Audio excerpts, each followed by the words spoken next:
Good evening, soul family. Thank you so much for joining me tonight. I've called on my guides, your guides, our ancestors collectively to come forward to give us a reading, excuse me, for the collective tonight. And we'll go through these cards and what came up. So I asked for basically a past, present, and future. And the cards that I got for that one were allowance, solar plexus chakra, and prosperity, with an amplifier card of the heart chakra. Now, that being said, we started over here at allowance for the past. So what we have allowed in the past is not the same as what we can allow to take place in the future. Everything that we have allowed in the past has brought us to the point that we're at today, and if we want to move beyond the point where we are, we have to stop allowing things that cause us harm, bring negativity into our life, or cause us any sense of pain, or anything that doesn't bring us love, joy, safety, peace, any of those things.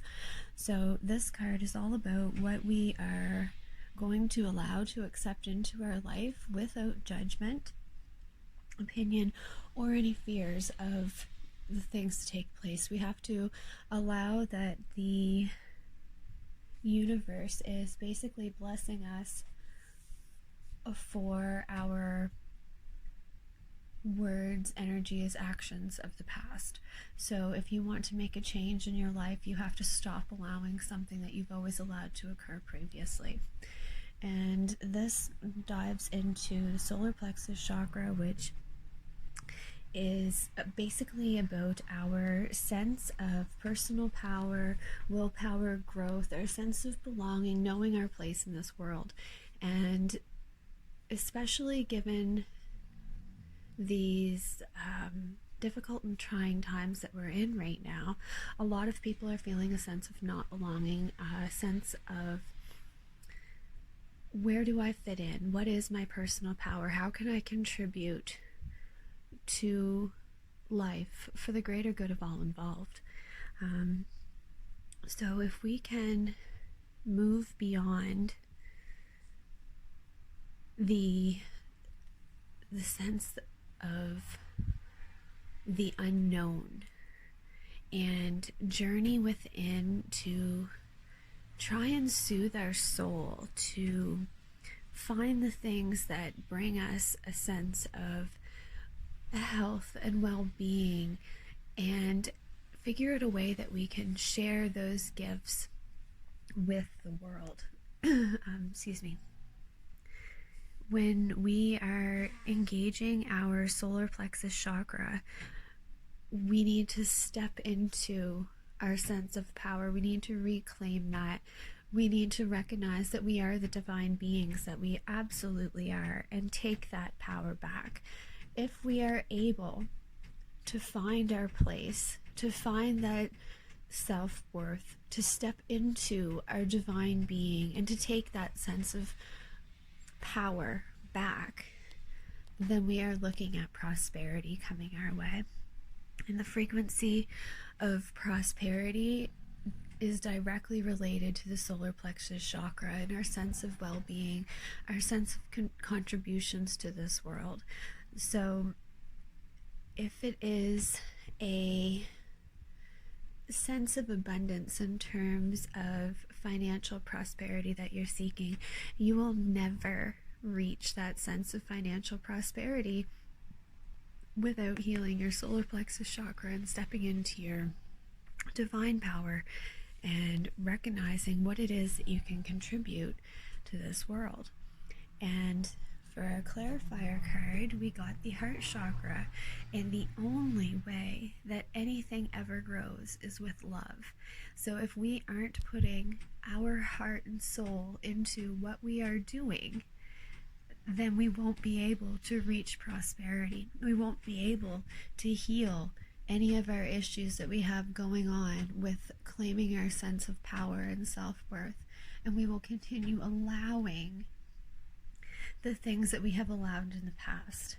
So I asked our guides for some amplifying clarifier cards, and we got soul expression, and it says that Because we are working on our solar plexus chakra and our heart chakra, our soul is expanding to levels that we have never ventured into before, and we are entering uncharted territory, essentially, with everything that's been going on in the world, with the cosmic gateway, and with the layers being extra thin lately.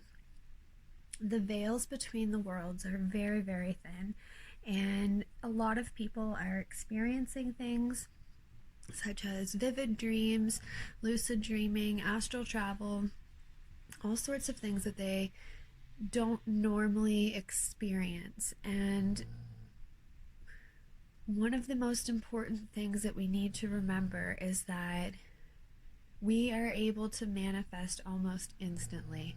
So if you are waking up every day and you are focused on something that has really got you down, then the universe is going to bring you more of those things that really get you down.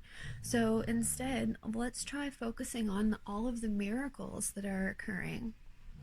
So the third clarifier for this one was hope, love, and acceptance, which definitely ties into our theme with the heart chakra.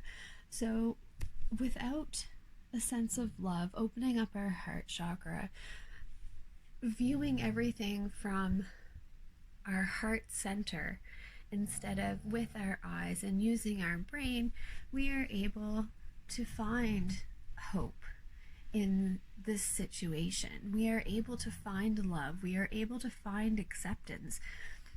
We also have to recognize our own divine worth, our own sense of love, and our own sense of acceptance.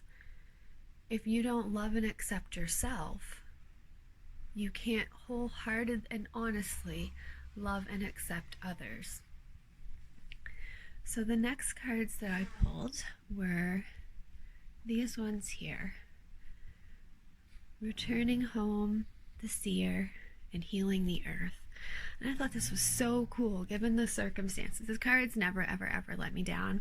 However, Returning Home specifically talks about transitioning between lifetimes, between worlds, feeling that sense of loving and welcomeness. The seer represents the same on this side. With all of our manifestations, we have to be very careful what we are thinking about our future prospects, any decisions that we make, and seeking guidance. We can't be afraid to seek the guidance when we're feeling lost or stuck.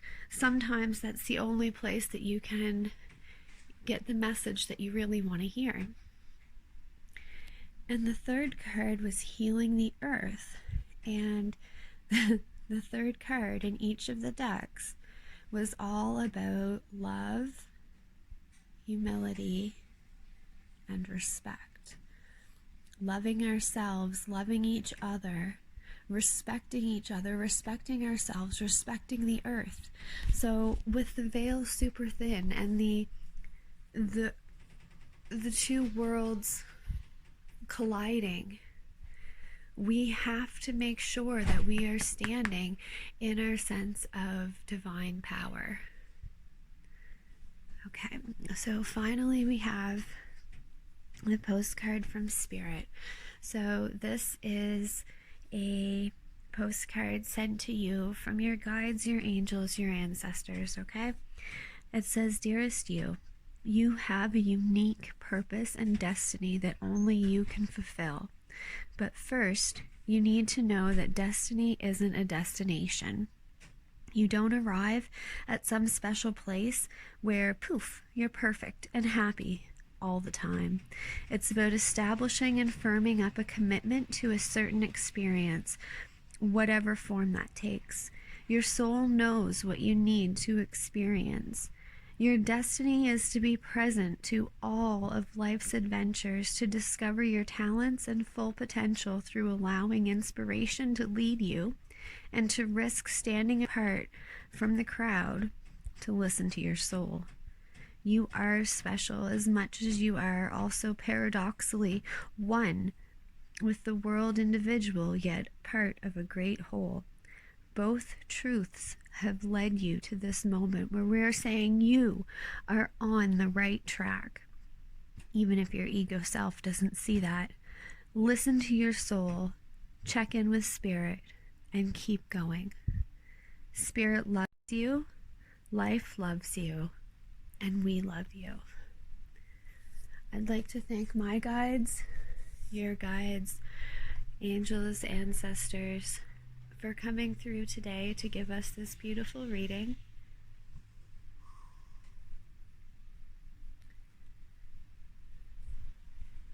Thank you. We love you. Blessed be.